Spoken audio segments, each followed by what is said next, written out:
உலகெங்கும் இருந்து எங்களுக்கு மிகப்பெரிய ஆதரவு கொடுத்து வரும் நம்மளுடைய பக்தி கிளிக்ஸ் நேயர்கள் அனைவருக்கும் எனது இனிய தமிழ் புத்தாண்டு நல்வாழ்த்துக்களை தெரிவித்துக் கொண்டு உங்களிடம் தற்போது இந்த 2026ஆம் ஆண்டு தமிழ் புத்தாண்டு உங்களுடைய வாழ்க்கையில என்னென்ன மாற்றங்களை இந்த வருடத்தில் கோச்சார கிரகங்கள் கொடுக்க போகிறது, என்னென்ன விஷயங்கள்லாம் நீங்க சிறப்படைய போறீங்க, என்னென்ன விஷயங்கள்லாம் கொஞ்சம் கவனமா இருக்கணும் அப்படிங்கிறத பத்தி நான் கிரகங்கள் ரீதியாக செக் பண்ணி உங்களுக்கு சொல்ல வந்திருக்கேன். உங்களுடைய வாழ்க்கையில இந்த கோச்சார ரீதியான கிரக பலன்கள் அப்படிங்கிறது வந்து பார்த்தீங்கன்னா குறைஞ்சது 20-30% தான் அதனுடைய நன்மையாக இருந்தாலும் கொடுக்கும், கவனம் என்ற விஷயங்களை கொடுக்கறதா இருந்தாலும் குறைஞ்சது அவ்வளவுதான் கொடுக்கும். அப்ப நீங்க மனசுக்குள்ள ஃபர்ஸ்ட் ஒரு விஷயம் தெரிஞ்சுக்கணும். ஒரு பசியோட இருப்பாங்க. பசியோட இருக்கேன்னு வச்சுக்கோங்க. இப்ப நானே இருக்கட்டும், நான் ரொம்ப பசியோட இருக்கேன். எனக்கு பசி அதிகமா இருக்கும்போது சாப்பாடு கிடைக்கல அப்படிங்கிற ஒரு சூழ்நிலையில ஒரு காஃபியும் ஒரு பன்னும் கொடுத்தா என்ன பண்ணுவோம்?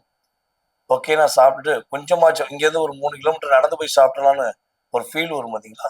ஸோ அதே மாதிரி தான் வாழ்க்கையில என்னென்ன எப்போ நம்ம கொஞ்சமாச்சும் நிம்மதி அடைவோம், நம்ம லைஃப்ல எப்போ ஒரு டேர்னிங் வரும் அப்படின்னு எதிர்பார்க்குற உங்களுடைய லைஃப் ஸ்டைலில் இந்த கோச்சார கிரகங்கள் உங்களுக்கு ஒரு 20-30% மாற்றத்தை கொடுக்கும் என்பது நிதர்சனமான உண்மை.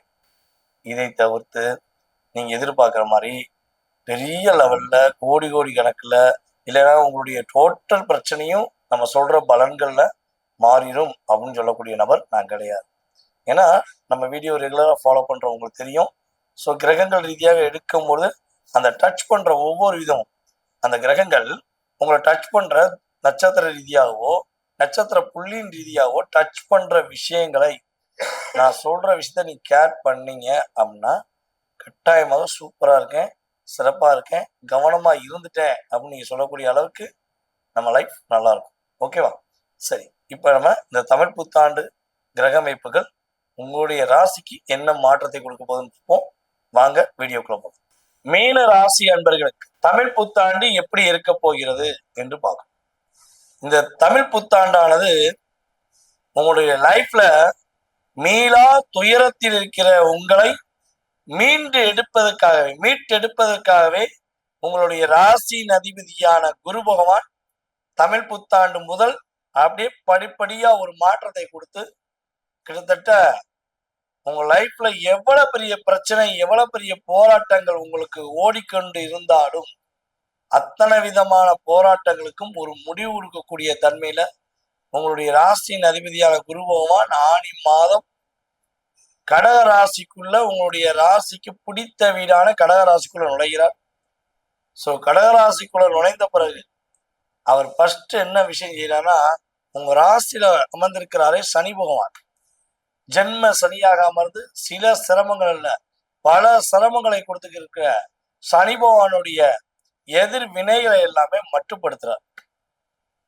ஸோ அவர் பார்வை சனி பகவானுக்கு கிடைச்சனே கிட்டத்தட்ட ஒரு முடியாது செய்ய முடியாது அப்படின்னு உங்களை யார் யாரெல்லாம் சொன்னாங்களோ, இந்த விஷயம் உனக்கு ஒத்து வராது, இதை செய்ய மாட்ட அப்படின்னு உங்களை கஷ்டப்படுத்துறாங்களோ, வார்த்தைகளால் கஷ்டப்படுத்துனாங்களோ, அத்தனை விஷயங்களையும் நீங்க முடிச்சு காட்டுவீங்க.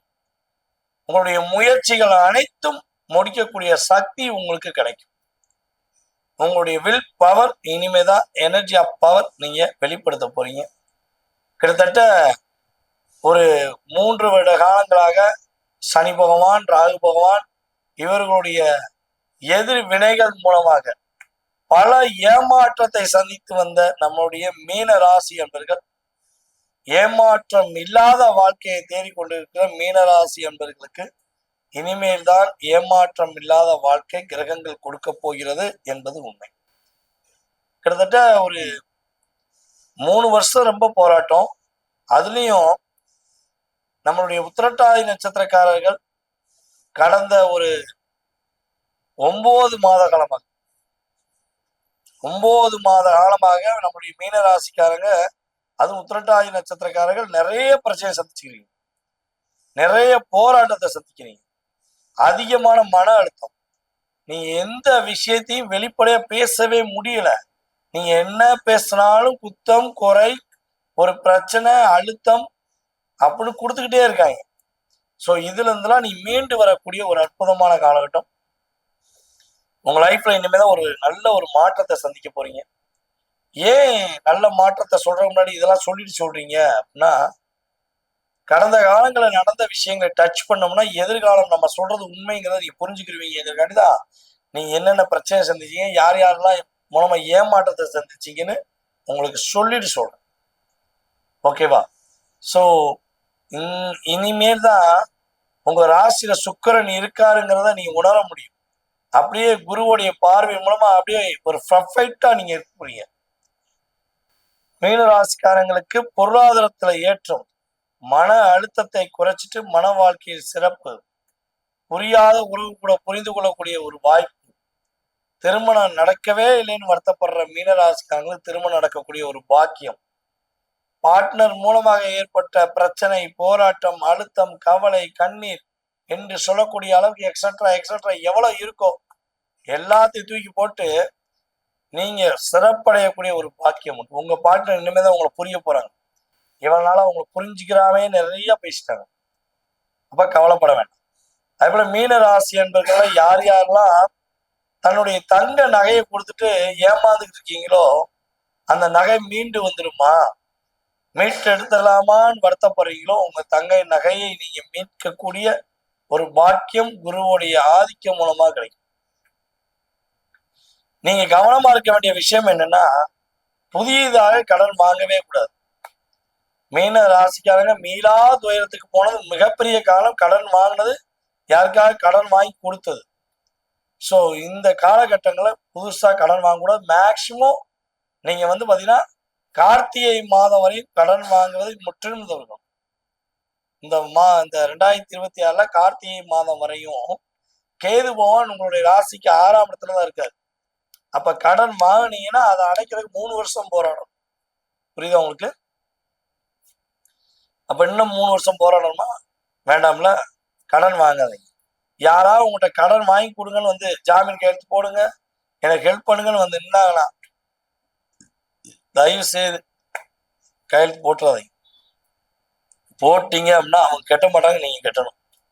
ஏன்னா நல்ல விஷயத்த சொன்னனால கவனமான விஷயத்தையும் சொல்லிடணும். அப்ப நீங்க எச்சரிக்கையா இருந்தீங்கன்னா எனக்கு நல்லது, உங்களுக்கு நல்லது.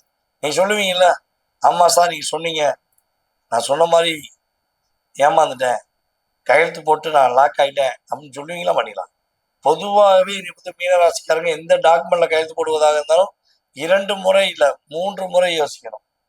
நீங்க யோசிக்காம கையெழுத்து போட்ட விஷயத்தெல்லாம் நிறைய பிரச்சனை சந்திப்பீங்க. ஸோ அதெல்லாம் கவனமா இருக்கும். ஓகேவா? ஸோ அது போல வெளிநாடு பயணம் போக போறீங்க அப்படின்னா என்ன பண்ணணும்? கரெக்டான டாக்குமெண்ட்ஸ்லாம் எடுத்து வச்சுட்டு கரெக்டாக ஃபாலோ பண்ணணும். ஐடி ப்ரூஃப்லாம் கரெக்டாக இருக்கா, பாஸ்போர்ட் விஷயங்கள் கரெக்டாக இருக்கா அப்படிங்கிற செக் பண்ணிக்கணும். 1 முறைக்கு 2 முறை செக் பண்ணிக்கணும். உங்களுக்கு அடிப்பாதம் வலி கொஞ்சம் அதிகமாக இருக்கும், சரியா போயிடும், கவலைப்பட வேண்டாம். ஓகேவா? ஸோ இதிலெல்லாம் நீங்கள் கரெக்டாக இருந்தீங்கன்னா இந்த தமிழ் புத்தாண்டு மீனராசிக்கு மீளா துயரத்திலிருந்து மீட்டெடுக்கக்கூடிய ஒரு அற்புதமான வருடமாக இருக்க போகிறது என்பது நிதர்சனமான உண்மை. உங்களுடைய வாழ்க்கையில் எல்லா வளமும் பெற்று மகிழ்ச்சியாக வாழ வாழ்த்துகிறேன். வாழ்க நலமுடன்.